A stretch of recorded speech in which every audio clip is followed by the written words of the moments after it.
नमस्कार, देवभूमि समाचार में आप सभी का स्वागत है। मैं हूं आपके साथ प्रज्ञा मिश्रा। बुलेटिन की शुरुआत करेंगे बड़ी और अहम खबर के साथ। तो सबसे पहले बात कर लेते हैं, खबर रामनगर से है, जहां होली के 3 और 4 मार्च को जिम कॉर्बेट नेशनल पार्क और जुड़े पर्यटन जोन पूर्ण रूप से बंद रहेंगे। आपको बता दें, 3 मार्च की सुबह की सफारी चलेगी, लेकिन दोपहर और नाइट स्टे रद्द है। 4 मार्च को सभी सफारी और नाइट स्टे पर रोक रहेगी। वहीं आपको बता दें, ढिकाला, बिजरानी, ढेला, दुर्गा देवी, गिरजा, सीतावनी, कोटा और कालाडुंगी जोन बंद रहेंगे।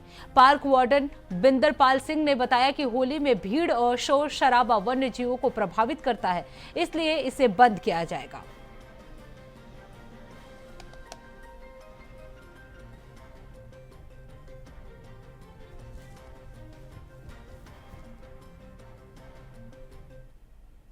कॉर्बेट टाइगर रिजर्व के अंतर्गत होली के दृष्टिगत इस बार भी अलर्ट घोषित कर दिया गया है।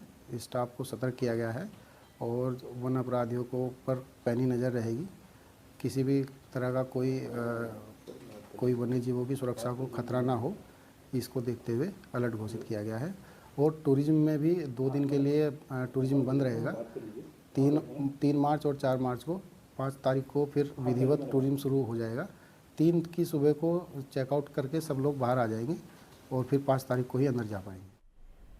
अब रुक कर लेते हैं अगली खबर की। खबर हल्द्वानी से है, जहां कनिष्ठ ब्लॉक प्रमुख अपूर्वा बिष्ट के नेतृत्व में नगर पालिका, कालाडुंगी और ग्रामीणों ने अभियान चलाकर कालाडुंगी हल्द्वानी मार्ग के नया गांव और कमोला से 35 आवारा गोवंश पकड़कर गौशाला और जंगल खातों में छोड़ा है।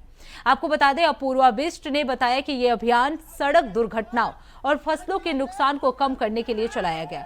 पशु चिकित्सा अधिकारी की निगरानी में पशुओं का टैगिंग और पंजीकरण भी किया गया। तो आपको बता दें, 35 निराश्रित गौवंशों को पकड़कर गौशाला भेजा गया है। पशुओं का टैगिंग और पंजीकरण भी किया गया।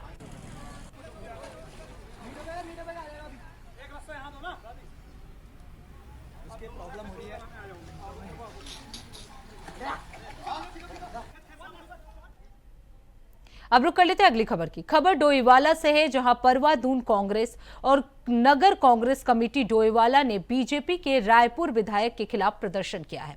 आपको बता दें, कांग्रेस नेताओं ने राज्यपाल से आरोपी विधायक पर सख्त कार्रवाई करने की मांग की है। उनका कहना है कि राज्य की कानून व्यवस्था खराब हो रही है, जबकि पीड़ित शिक्षा अधिकारी और शिक्षक संगठन लगातार कार्रवाई की अपील कर रहे हैं। कांग्रेस जिला अध्यक्ष मोहित उनियाल ने चेतावनी दी है कि यदि प्रशासन ने शीघ्र कार्रवाई नहीं की तो पार्टी बड़े आंदोलन करने को मजबूर हो जाएगी। तो आपको बता दें, कांग्रेस कार्यकर्ताओं का डोईवाला तहसील में बड़ा प्रदर्शन देखने को मिला है। बीजेपी विधायक के खिलाफ कार्रवाई की मांग की जा रही है। आपको बता दें, तहसील के माध्यम से राज्यपाल को ज्ञापन भी भेजा गया है। जिला कांग्रेस डोईवाला, नगर कांग्रेस डोईवाला, ब्लॉक कांग्रेस के सभी साथी यहाँ तहसील पहुँचे और हमने एक ज्ञापन सौंपा है माननीय राज्यपाल महोदय जी के नाम। हमारी एक मांग है कि हम सब ने देखा कुछ दिन पूर्व जो एक घटना हुई, मुख्य शिक्षा निदेशक जो प्राइमरी शिक्षा निदेशक हैं उन पर आक्रमण किया गया। रायपुर के विधायक उमेश शर्मा काऊ अपने गुंडों के साथ वहाँ पहुँचे और एक अधिकारी को पीटा, उन पर कुर्सियाँ उछाली गई, उनको चोटें आई और उसके बाद अभी तक कोई बड़ी कार्रवाई इस पर नहीं की गई है। हमारा ये कहना है कि एक विधायक पर जो एक लोकतांत्रिक प्रक्रिया से चुनकर आता है, मगर जब वो ऐसे काम करता है तो उस पर एक्शन होना चाहिए। सरकार का पूरा संरक्षण उनको मिल रहा है। सिर्फ कुछ लोगों की गिरफ्तारी की गई और सेम डे उनको जमानत करके छोड़ भी दिया गया, मगर विधायक पर, इस उमेश शर्मा काऊ पर अभी तक कोई कार्रवाई नहीं की गई है। अब रुक कर लेते हैं अगली खबर की। खबर रुड़की से है, जहां भगवानपुर के हबीबपुर निवासी सतीश कुमार ने गंग नहर कोतवाली में शिकायत दी थी कि उसका 6 टायरा ट्रक चोरी हो गया है। शिकायत के आधार पर पुलिस ने विभिन्न धाराओं में मुकदमा दर्ज कर अलग अलग टीमें गठित की हैं और ट्रक की तलाश शुरू कर दी गई है। आपको बता दें, लगातार प्रयासों के बाद पुलिस ने सालियार अंडरपास से ट्रक और आरोपी विजय कुमार को गिरफ्तार कर लिया है। पूछताछ में आरोपी ने बताया कि वो पेशे से मैकेनिक है और ट्रक में लगे जीपीएस डिवाइस को हटाने की कोशिश कर रहा था, लेकिन नशे की हालत में सफल नहीं हो पाया।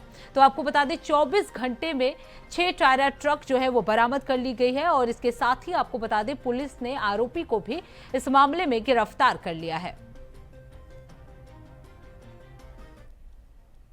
एक गंगनर कोतवाली क्षेत्र से ये सतीश कुमार हैं, एक भगवानपुर के रहने वाले। इनके द्वारा ये सूचना दी गई कि इनके 6 टायरा ट्रक जो है चोरी हुआ है और इस सूचना के बाद पुलिस ने नाकेबंदी करके जनपद से बाहर जाने वाले रास्तों पर चेकिंग शुरू करी और इसके साथ ही इस ट्रक में जीपीएस भी लगा था जिससे हमें मदद मिली। तो इसमें पुलिस ने विजय कुमार मंगलौर थाना क्षेत्र का रहने वाला है, इसको अरेस्ट किया। पेशे से ये मैकेनिक है और इसने जीपीएस निकालने का सफल प्रयास भी किया क्योंकि नशे में बहुत ज्यादा था। तो ये अरेस्ट हुआ है और ट्रक हमें बरामद हो गया है। तो इसके खिलाफ गंगनर पुलिस स्टेशन में केस रजिस्टर हो चुका है और जुडिशियल कस्टडी में जा रहा है। अब रुक कर लेते अगली खबर की। खबर देहरादून से है, जहां पूर्व मुख्यमंत्री हरीश रावत ने गांधी पार्क में मौन व्रत रखा। इस अवसर पर सैकड़ों कार्यकर्ता और समर्थक जो है वो मौजूद रहे। आपको बता दें हरीश रावत का ये मौन व्रत इंडी गठबंधन के साथ आयोजित किया गया। कार्यकर्ताओं का कहना है कि ये कदम सरकार की नीतियों और स्थानीय मुद्दों पर ध्यान आकर्षित करने के लिए उठाया गया है। तो आपको बता दें गांधी पार्क में मौन व्रत हरीश रावत के द्वारा रखा गया है। सैकड़ों की संख्या में इस दौरान कार्यकर्ता जो है वो मौजूद रहे। इंडी गठबंधन के साथ हरीश रावत का ये मौन व्रत जो है वो देखा गया।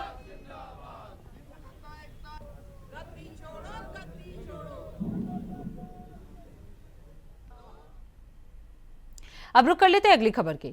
खबर हरिद्वार से है, जहां महालेखाकार उत्तराखंड कार्यालय द्वारा राज्य सरकार के अधिकारियों और कर्मचारियों के लिए वित्तीय साक्षरता कार्यशाला आयोजित की गई।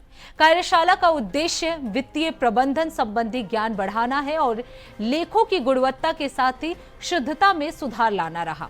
विशेषज्ञ वक्ताओं ने बचत, निवेश, पेंशन योजना और आय व्यय संतुलन के साथ ही डिजिटल भुगतान सुरक्षा और कर नियोजन पर विस्तृत जानकारी दी।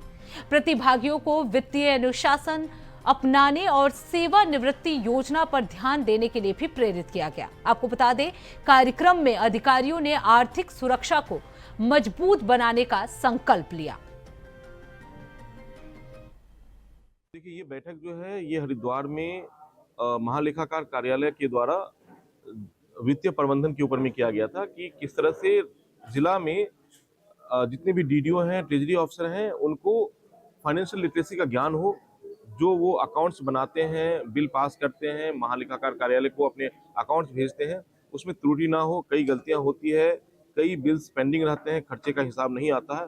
उन सब चीज़ों के ऊपर में एक वर्कशॉप का आयोजन किया गया जिसमें लगभग 200 से ज़्यादा पार्टिसिपेंट आए हैं। जिलाधिकारी महोदय भी उपलब्ध थे इस पे और सबको समझाया गया है कि अपने अकाउंटिंग प्रोसीजर को कैसे सुदृढ़ कर सकते हैं ताकि।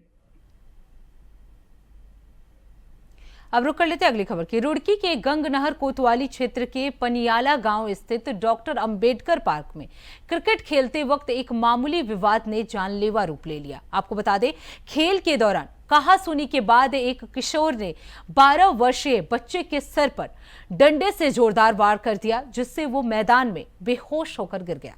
परिजनों और ग्रामीणों ने उसे गंभीर हालत में अस्पताल पहुंचाया, लेकिन इलाज के दौरान बच्चे ने दम तोड़ दिया। इस घटना से गांव में अब शोक की लहर फैल गई है। पुलिस ने बच्चे के पिता की तहरीर पर आरोपी किशोर के खिलाफ मुकदमा दर्ज कर लिया है, लेकिन वो फरार चल रहा है। आपको बता दें पुलिस आरोपी की तलाश कर रही है और पूरे मामले की गहनता से जांच की जा रही है। तो रुड़की का ये पूरा मामला है, जहां एक मामूली विवाद में एक बच्चे की जान ले ली गई। सिर पर बच्चे के सिर पर वार किया गया, जिसके कारण बच्चे की मौके पर ही मौत हो गई। आरोपी किशोर के खिलाफ मुकदमा जो है वो दर्ज कर लिया गया है। पुलिस लगातार इस कार्रवाई में जुटी हुई है। तो रुड़की का ये पूरा मामला है, जहां एक मामूली विवाद में एक बच्चे की मौत हो गई। अब रुक कर लेते अगली खबर की। खबर देहरादून से है, जहां 2027 विधानसभा चुनाव को लेकर कांग्रेस ने तैयारियां तेज कर दी हैं। आपको बता दें प्रदेश भर में संगठनात्मक बैठकों और जिला दौरों का सिलसिला जारी है। वरिष्ठ नेता हरक सिंह रावत ने दावा किया है कि 2027 में उत्तराखंड में कांग्रेस की सरकार बनना तय है। उन्होंने बीजेपी सरकार पर जन विरोधी नीतियों का आरोप लगाते हुए स्वास्थ्य, शिक्षा और बेरोजगारी को प्रमुख मुद्दा बताया। रावत ने कहा कि धार्मिक ध्रुवीकरण से असली मुद्दों को दबाया जा रहा है। कांग्रेस का दावा है कि जनता बदलाव चाहती है। इस खबर पर ज्यादा जानकारी दे रहे हैं हमारे संवाददाता। 2027 की जो तैयारियां हैं वो शुरू हो गई है। कांग्रेस ने भी अपना पूरा जो अमला है जमीन पर लगा दिया है, बूथ तक अपने यूथ को पहुंचाने का काम कर रही है। डॉक्टर हरक सिंह रावत साहब हमारे साथ मौजूद हैं, क्योंकि वह भी लगातार उत्तराखंड की गली गली गांव-गांव घूम रहे हैं। उनसे भी जानने की कोशिश करेंगे। सर, किस तरीके से देखते हैं, क्या कुछ माहौल कांग्रेस का इस बार बनने वाला? देखिए, इस समय पूरा प्रदेश त्रस्त है। जैसे मैदानी क्षेत्रों में आतंकवाद हो रहा है, हल्द्वानी में आत्महत्या करनी पड़े एक सिख भाई को, किसान भाई को, यहाँ हत्याएं हो रही हैं, पहाड़ में जंगली जानवरों का आतंक है, नौकरियां नहीं हैं, महंगाई बहुत बढ़ गई है, गैस के सिलेंडर कीमतें आसमान छू रही हैं और विकास के नाम पर धोखा हो रहा है, कमीशन खोरी हो रही है, भ्रष्टाचार हो रहा है। छोटे छोटे काम के लिए लोगों को अगर आधार कार्ड बनाना है उसके लिए भी रिश्वत देनी पड़ रही है। तो लोग बहुत परेशान हैं, इसलिए माहौल भाजपा के खिलाफ है। हम कांग्रेस के लोग जमीन पर अगर जुड़कर काम करेंगे, हम गांव-गांव में जाकर लोगों से बातचीत करेंगे। जो पूर्व सैनिक है, टीचर हैं, नौजवान हैं, हमारी बहनें हैं, उन सबको अगर उनसे बातचीत करेंगे तो मुझे नहीं लगता कि इस बार जो है 22 की स्थिति नहीं होगी। अगर हमने ठीक से टिकट दिए और ठीक से हमने योजनाबद्ध ढंग से जो है लोगों के दुख दर्द में सम्मिलित हुए, इस बार कांग्रेस की प्रचंड बहुमत की सरकार उत्तराखंड में जीत के आई। आपने बड़ी बात कही है, लेकिन बीजेपी के मुख्यमंत्री पुष्कर सिंह धामी का साफ तौर पर कहना है कि प्रदेश के अंदर डेमोग्राफी को बिल्कुल भी बदलने नहीं दूंगा। इसको लेकर, क्योंकि धौलास का मामला सामने है। धौलास में क्या है? धौलास तो आज उन्हीं की पार्टी के लोग आज प्रदर्शन कर रहे हैं। उनकी हिंदू महासभा, उनका हिंदू संगठन जो है आज प्रदर्शन कर रहे हैं, और ये शुद्ध रूप से ये कांग्रेस नहीं है, ये भारतीय जनता पार्टी की सरकार ने पूरा परिवार जिसने वो जमीन के खुर्द-बुर्द कर रहा है, जो जमीन को, उसके पूरे परिवार की फोटो मुख्यमंत्री जी के साथ है, पूरे परिवार की फोटो है। तो ये तो सरकार और वो तथाकथित भूमाफिया, इसकी मिली भगत है इन दोनों की। कांग्रेस ने 2004 में परमिशन दी थी एक अच्छे उद्देश्य के लिए, मुस्लिम यूनिवर्सिटी के लिए नहीं, सामाजिक कार्य को सबको देनी होती है। कोई भी, चाहे मुस्लिम का हो, चाहे हिंदुओं का हो, चाहे कोई भी संगठन अगर जो उत्तराखंड में रह रहा हो, कोई ऐसा अच्छा काम करना चाह रहा हो, परमिशन दी। जब वो अच्छा काम नहीं किया उन्होंने, तो सरकार ने परमिशन वापस ले ली। ये तो 2023 के बाद खेल शुरू हुआ है। उन बेचारों की क्या गलती है जिन्होंने जमीन खरीद ली? इन्होंने 143 क्यों करी जमीन की?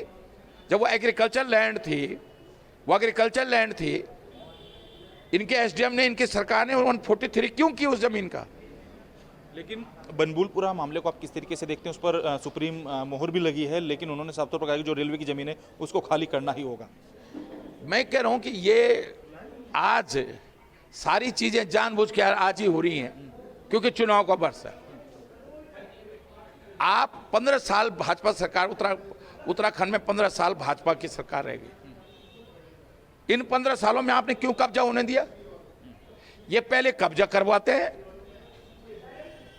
अगर ये कहें कि कांग्रेस ने कब्जा कराया तो 9 साल से तो तुम हो, 9.5 साल से क्यों नहीं हटाया तुमने 9 साल पहले कब्जा? आज क्यों याद आ रही तुमको? क्योंकि ये जानबूझ का माहौल जो है इस प्रदेश में धर्म का, जाति के नाम पर माहौल पैदा करना चाहते हैं। डॉक्टर हरक सिंह रावत साहब हमारे साथ मौजूद थे, जिन्होंने साफ तौर पर कहा है कि उत्तराखंड में भारतीय जनता पार्टी की जो सरकार है वो धर्म के नाम पर राजनीति कर रही है, षड्यंत्र रचने का काम कर रही है, लेकिन ये होने नहीं दिया जाएगा। इस बार हम 2027 में कांग्रेस का बिगुल बजाने वाले हैं। कैमरा पर्सन हर्ष सुनियाल के साथ हितेश त्यागी, इंडिया वॉइस, देहरादून। तो फिलहाल रुकते एक छोटे से ब्रेक के लिए। ब्रेक के बाद जल्द लौटेंगे। देखते रहिए इंडिया वॉइस। तो ब्रेक के बाद एक बार फिर आप सभी का स्वागत है। रुक कर लेते हैं खबरों की ओर। बॉलीवुड फिल्म अभिनेता मनोज जोशी ने ऋषिकेश में गंगा आरती में भाग लिया है। अभिनेता ने कहा कि ऋषिकेश में गंगा आरती करना उनके जीवन का परम सौभाग्य था। उन्होंने इसे अद्भुत और अविस्मरणीय अनुभव बताया।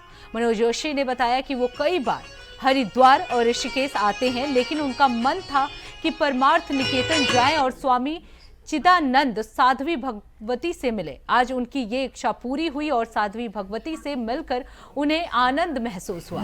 मनोज जोशी ने यह भी बताया कि वो ऋषिकेश में गंगे फेस्टिवल के अध्यक्ष गोपालन के साथ आए थे। गोपालन ने ऋषिकेश से 12-13 किलोमीटर दूर एक छोटे से कस्बे में गंगे फेस्टिवल का आयोजन किया है, जिसका उद्देश्य नदियों, जंगलों और वृक्षों का संरक्षण था।